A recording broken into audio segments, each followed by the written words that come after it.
था। सूर्य वंश में एक राजा हुए, उनका नाम था रेवत। रेवत राजा इतने सुंदर थे, इतने महान थे कि उन्होंने एक दिन अपनी पुत्री रेवती की जन्म पत्री निकाली और कहा कि जो सबसे बड़ा योद्धा होगा, वीर होगा, उसको मैं अपनी पुत्री को ब्याहूंगा।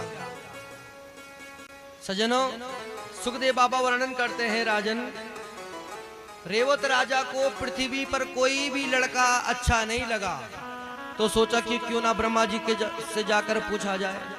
तो ब्रह्मा जी से पूछने के लिए कहाँ चले गए? ब्रह्मलोक में, अपनी बेटी को लेकर। ब्रह्मलोक में जब गए तो ब्रह्मा जी कुछ देर के लिए बैठे थे। बड़ी सभा बैठी थी, ब्रह्मा जी उनके साथ बैठे थे। तो कुछ क्षण के लिए रेवत राजा द्वार पर खड़े हो गए। और जब द्वार पर खड़े हुए तो ब्रह्मा जी जब मिले तो ब्रह्मा जी ने पूछा कैसे आना हुआ? कहा महाराज बेटी बड़ी हो गई है, मैंने सोचा कि कोई अच्छा वर देखो। तो वर ब्रह्मा जी ही बताएंगे। तो ब्रह्मा जी के पास मैं आया हूं।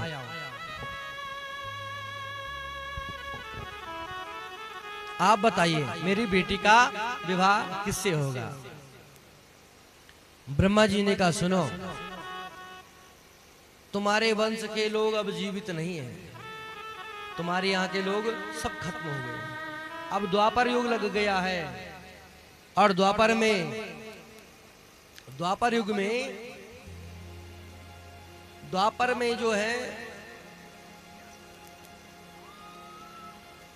में जो है श्री कृष्ण के भाई रूप में बलराम होंगे। अब तुम्हारा विवाह उनसे होगा। बोले बलराम जी महाराज की। तो सज्जनों,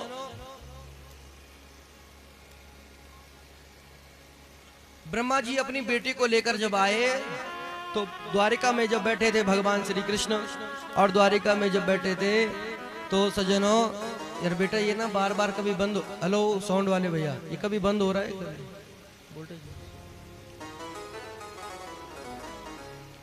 सज्जनों,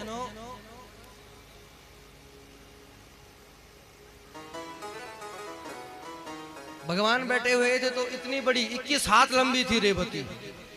त्रेता युग के कितने थे? त्रेता युग के जो देवता थे वो सब 21 हाथ लंबे थे। और बलराम जी छोटे, तो भगवान कहते अरे भैया, दाऊ भैया, देखो देखो कौन आया है।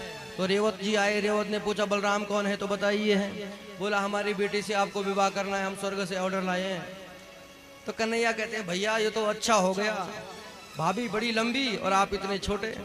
अब भाभी को देखने के लिए सीढ़ी लगानी पड़ेगी भैया। खूब चिढ़ाया भगवान को।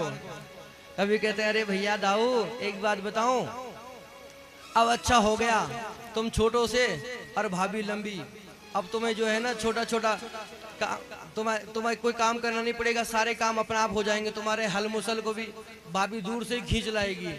दाऊ जी को लग गया अब कन्हैया मुझे चिढ़ाने लग गया। दाऊ ने अपना हल मूसल उठाया, रेवती के यहाँ पर रखा, एक झटका दिया और झट से रेवती भगवान के बराबर हो गई। बोले रेवती मैया की। अरे बड़े सुंदर भाव से रेवती का और भगवान दाऊ भैया का विवाह हुआ। और उसके बाद सज्जनों, भगवान द्वारिकाधीश दाऊ भैया एक दिन दाऊ भैया ने एक दुविध नाम के बानर को मारा। यह बानर त्रेता युग में सुग्रीव जी का सचिव हुआ करता था। एक बार की बात है, दुर्योधन की बेटी का नाम था लक्ष्मणा। तो लक्ष्मणा का स्वयंवर हो रहा था। तो उस समय भगवान के पुत्र शाम ने लक्ष्मणा को हर लाया। हरने के लिए गया तो वहां पर शाम को बंदी बना लिया। दुर्योधन ने कारागार में डाल दिया बंदी बनाकर। और जब बंदी बनाकर कारागार में डाल दिया तो अचानक क्या हुआ कि दाऊ जी गए। दाऊ जी ने पूछा, दाऊ जी गए तो दुर्योधन के गुरुजी हैं बलराम जी। तो पहले प्रणाम किया, दाऊ भैया प्रणाम, आइए क्या स्वागत में करें आपके। तो गुरुजी ने कहा बेटा हमने सुना तुम हमारे भतीजे को यहाँ बंद करे हो कारागार में।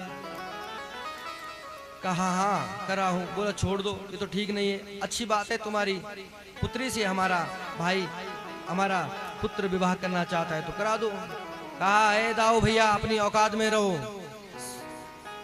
सिर की नीचे की टोपी, सिर की पैरों की जूती सिर पे नहीं रखी जाती।